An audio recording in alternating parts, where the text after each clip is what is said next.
Let's do this with Steve over here. We got you in the middle. Sit right there.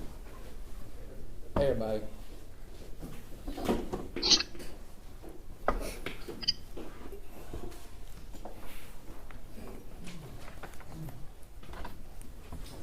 All right, everybody ready? I want to thank you guys. Wait a second. What do you want? Yeah, we thought. I think that was Mike's in the middle. Sorry, we were told. Oh, no, I'm sorry. Okay. I inadvertently screwed up the whole thing.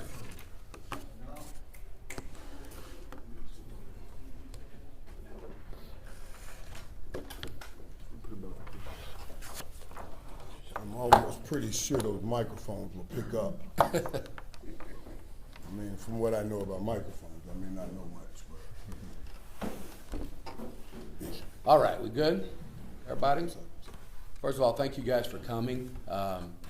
Michael has obviously not come out publicly about this till now. I think this is a story that deserves telling, and I want to present it kind of in three parts to y'all.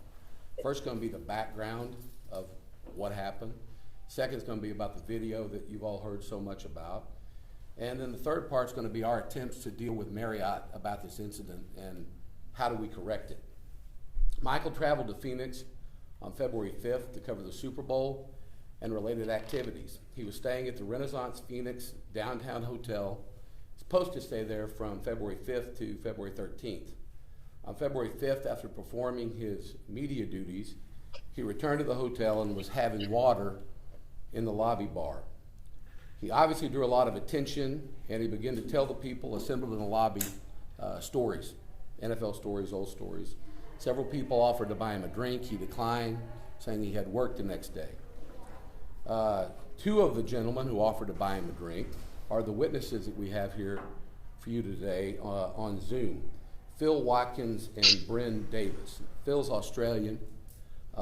He's 10 or 11 hours ahead or behind, so it's a big effort for him to be here. And Bryn Davis is a Philly fan who's from Philadelphia, but he's in Europe right now. But they both agreed to come and talk to you guys about what happened. I think it's really important to understand where these witnesses come from. This is not someone that we found through an investigator. These witnesses called in to a show hosted by a guy named Tony Bruno. And Tony Bruno called us and gave us their names. When we first talked to these gentlemen, they said, I've just read about in the paper what happened last night. I was sick to my stomach. I have a wife and kids, and I sick with what happened to Michael. You'll see on the video these gentlemen.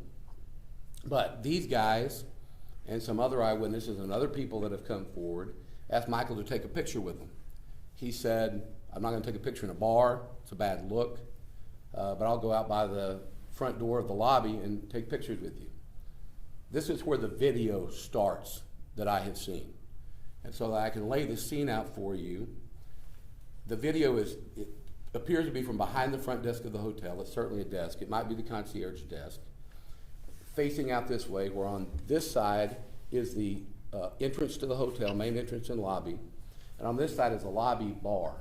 There's nothing separating them wall-wise to the lobby bar. It's just the hardwood floor versus the carpet on this side. And then there's a big pole kind of right in the middle. When you first see the video, Michael is outside taking pictures, as these guys will describe to you, and the accuser here is behind the front desk of the hotel. The accuser then, as she sees Michael coming back, walks out from behind the front desk, and it appears to me to be approaching Michael and his group. Michael's group's coming in this way. Michael doesn't clearly, and no one in the group notices her yet. Unfortunately, the exact moment that they meet is behind the pole. So you can't exactly tell who talked to who, but I believe the witnesses will clean that up for us. They both meet, and then they walk to where they're in the middle of the lobby. And remember, this is a public lobby with tons of people going back and forth. When they first greet each other, they shake hands, and Michael starts to talk to her. Michael, in this interaction, touches her a sum total of 4 times. He shakes her hand at the beginning, he shakes her hand at the end, He one time touches her on the elbow, as many of you who have interviewed Michael knows he does when he talks, for a very brief moment. And one other time, he buckles over laughing, and he kind of brushes her with his hand against her other elbow. That is it. She clearly never acts upset. She doesn't back away from Michael. She doesn't act like there's any kind of problems going on there at all. The conversation lasted about a minute and a half. As I said, they shook hands and then walk away. I want to talk about our attempts to figure out what happened and right the situation and what went from there, okay? Michael gets woken up basically in the middle of the night and told he needs to leave the hotel.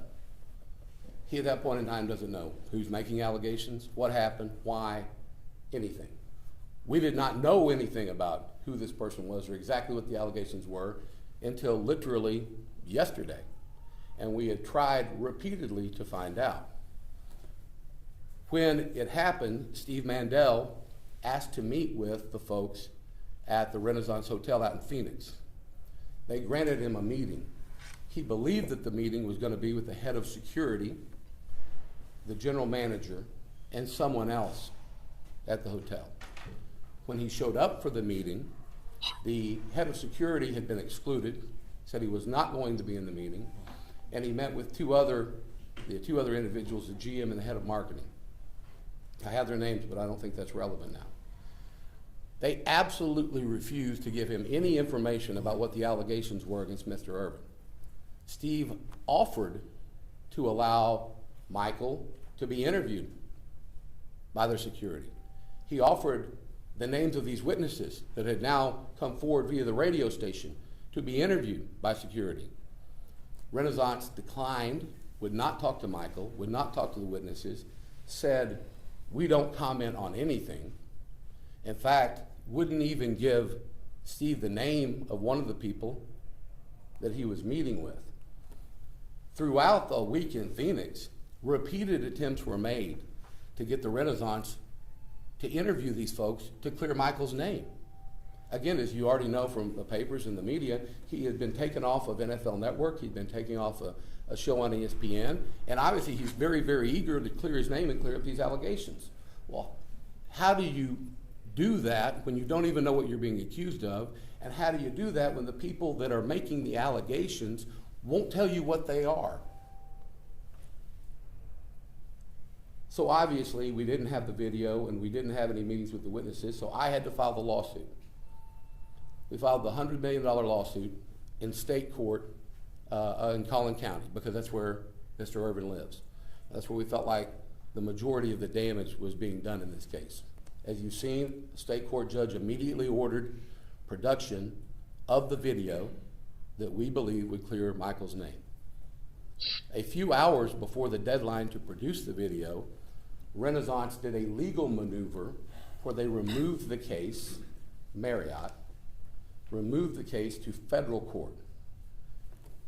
In federal court, I think they believed everything would slow down, but we filed an almost identical motion for expedited discovery in federal court that the federal judge granted as well. And as many of you have reported and seen, the deadline to give us the information was yesterday. When I appeared yesterday to get the video, to see the video, I was not allowed to make a copy of it. I was not allowed to take a copy. I was not allowed to use my cell phone to make a copy. We believe these things were in violation of the court's order. In fact, before I went back to view the video, I was asked to empty all my pockets and search me so that I couldn't have any recording devices. I absolutely declined and said, I'm not going to do that, but I'm not going to record anything without your permission either. All during the viewing of the video, I was required to sit in a room with the other counsel, opposing counsel, watching me, seeing what I was doing. So I was not free to talk about what was on the video, and certainly I don't have a copy that I could even talk to my client about it. Now, what is so damning about a video that was taken in a public lobby that they're now using to try to destroy this man's livelihood and reputation, that they won't just release it? We shouldn't even have to be in court with this. Marriott, I believe, should come forward. And in fact, I made a statement to the Marriott Council that I think is pretty telling. I said, would you rather like the press to hear my description of what the video shows, or would you rather just show them the video? Well, clearly you know his answer by the fact that I'm here describing it to you. We have filed an emergency plaintiff's motion to enforce court order to try to get the video. It was filed this morning. You can certainly go on the docket and get a copy of it if you want. We're hopeful we'll get the video to share it, but we think we're far enough along in the case now to say this case is nonsense. Not our case, but the allegations are nonsense. And we need to immediately get Michael back to work, and I believe that Renaissance needs to apologize to him. With that, I think Mr. Irvin has a statement he'd like to make.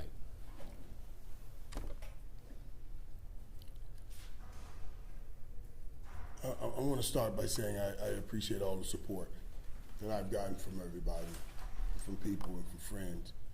And I'm not talking about just in this moment. I'm talking about over the years. People that have followed me my whole career, the peaks, and certainly through the valleys. But this sickens me. This sickens me. Because in this great country, this takes me back to a time where a white man would accuse a white woman would accuse a black man of something. And they would take a bunch of guys that were above the law, run in the barn, put a rope around his foot, and drag him through the mud and hang him by the tree. Not a thought about what would happen, not an investigation, not after repeated attempts of people trying to go and say, guys, here's what really happened. Here is what really happened. Here are witnesses that'll say this. Here's witnesses that'll say that. And so we don't want to hear. We do not want to hear. How can I defend myself if I don't even know what I'm defending myself against? They asked me, they said, do you remember this girl you met in the lobby? I work and I live in hotels. I stay in hotels all year long from August to September. I meet people every day walking in and out of a lobby. I couldn't even tell you what she looked like. I don't know. I don't even know who I'm talking about. When I'm talking about I'm supposed to do something. This just blows my mind that in 2023, we still dragging and hanging brothers by a tree. That blows my mind that I have no opportunity to defend. I don't even know what I'm defending. And absolutely, to not listen to the court. Marriott is above the law because I still haven't seen this tape. I haven't seen this tape. I want to see what I'm being accused of, why I've had put my whole life on hold, why my family had to endure it. If I did something wrong, I'll suffer the consequences of me doing something wrong. But if you did something wrong, you meaning them, then they should suffer the consequences of what they did wrong. It's just sickening. Thank you, Michael. We're now going to allow these gentlemen here, and I guess first we've got Phil. Can you hear me? Yeah, good morning. Phil, if you would, feel free to go if you want, Mike. Phil, if you would, tell the reporters here what you saw that night at the Marriott Hotel. Yeah, certainly. G'day, guys. So myself and my business colleagues, we were out in the front lobby, obviously with Michael. This is the first night I've ever met Michael in my life. He was a very jovial character. He, basically was a great proponent of the sport. He loves the NFL clearly, so he gave me a great introduction to the NFL. It's the first time I've ever heard about it. And essentially, obviously, we had some fan-like pictures, and then re-entered the lobby. I was checking my phone when a young lady approached Michael, and there was nothing really untoward out of the interaction, because essentially I was checking the pictures, and basically I heard some laughter. I looked up, there was a few handshakes, there was some more laughter, and they went their separate ways. Michael went back to the lift and obviously continued on his night. I take it he went back to his bedroom, and the lady returned to roughly around the bar area where we actually, the three of us who had just had the picture taken, returned to the table. So, yeah, there was no, like I said, it was a very jovial conversation. There was no reason to look at it as anything untoward. And yeah, the lady returned to work, so Phil, we carried on our night. Phil, are you an NFL fan? No, I'm not actually. Believe it or not, I apologise to the guys here in Dallas, but the Super Bowl that weekend was the first game I've ever watched. Okay. So, yeah. Okay, so I didn't know who Michael was before this event. And I'll just ask you one more question. Did you see anything at all that would cause you concern or you thought was inappropriate in Mr. Irvin's behavior towards this woman? No, not at all. Okay. And you're aware that you're actually on the video that I've seen, and so we know that you were there, correct? Yeah, that's correct, yes. Okay. I'm going to go to Bryn real quick. I don't even know how to swap that. It should. Bryn, if you start talking, I think we'll be there. Can you guys hear me? There you go. Bryn, Good morning, everybody. If you tell your experience and then tell about the terrible, horrible football team you root for, I'd appreciate it. No, yeah. So like Phil had said, we had a business meeting around, I don't know, a little after 10 at the Renaissance, and I am from Philadelphia, so we recognized Michael. The other gentleman I was with, we noticed Michael on the other side of the bar, which was pretty cool. I mean, I've known who he was since we were little. I'm an Eagles fan, so I grew up hating him, but it was still exciting to see him. And so, we offered to buy him a drink because we thought it'd be cool to buy Michael Irvin a drink. And he came over and said, sorry.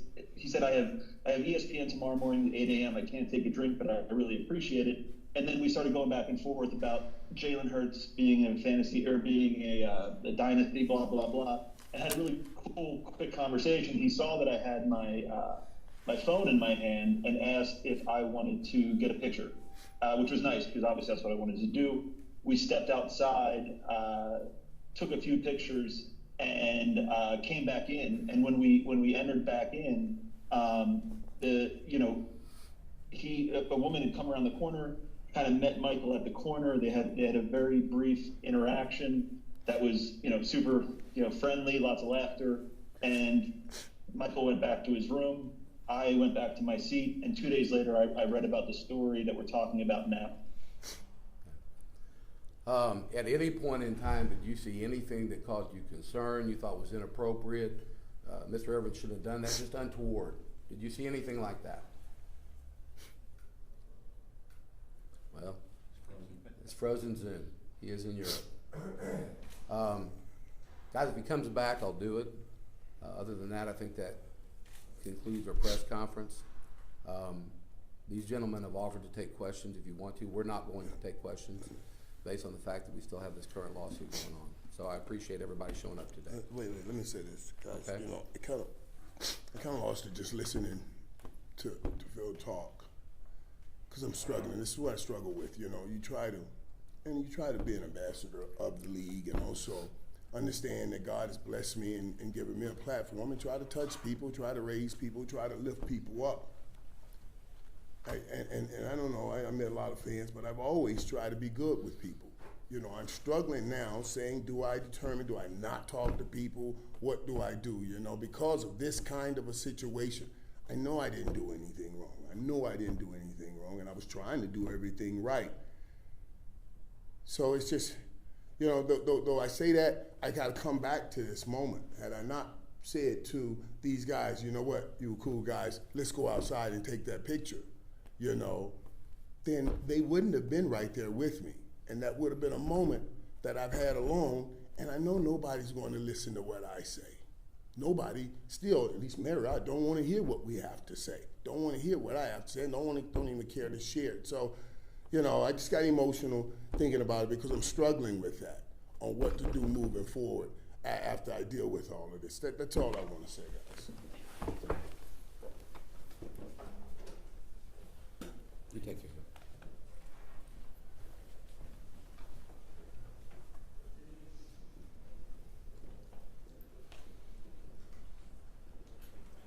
Do I would just say thank you all for coming. Sorry we're a little delayed getting started, but very much appreciated. And that So they concludes filed the it. emergency motion, what is it called, what? I'm not going to be speaking about anything, sorry.